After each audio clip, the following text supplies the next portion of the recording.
मराठवाड्याचा पर्यटन आणि तीर्थक्षेत्र प्रसिद्ध छत्रपती संभाजीनगर जिल्ह्यातील फुलंब्री तालुक्यात असलेल्या उमरावती इथं शेकडो वर्षापूर्वीचं हेमाडपंथी महादेव मंदिर हे संवर्धनाच्या प्रतीक्षेत असून या जुन्या मंदिराला देखभालीची गरज भासतीये। विशेष म्हणजे याकडे पुरातन विभाग आणि जिल्हा परिषद यांनी कुठल्या प्रकारचं लक्ष दिलेलं आढळून येत नाही।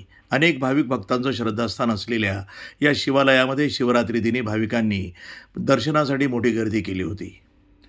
फुलंब्री तालुक्यातील उमरावती येथे डोंगर दऱ्यातून उत्तर आणि दक्षिण वाहत येणाऱ्या दोन नदीच्या संगमावर संगमेश्वर महादेव मंदिर असून याला मेळातील महादेव असं म्हणून संबोधतात। या ठिकाणी अनादी काळापासून दगडी शिवालय असून या ठिकाणी एक बारावी होती, ती आता नष्ट होण्याच्या मार्गावर आहे।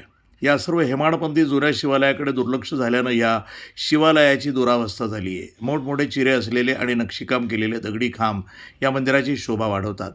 जवळपास 16 दगडी खांबावर सभामंडप आणि मागे मंदिर उभं असून बऱ्याच ठिकाणी गाभाऱ्यासह समोरून सभामंडपाची दुरावस्था झाली आहे।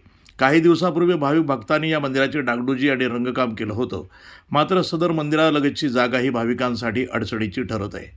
नदीकाठी असलेल्या महादेव मंदिराला पावसाळ्यामध्ये वाहणारा झुळझुळ नदीच्या पाण्यामुळं वेगळी शोभा येते।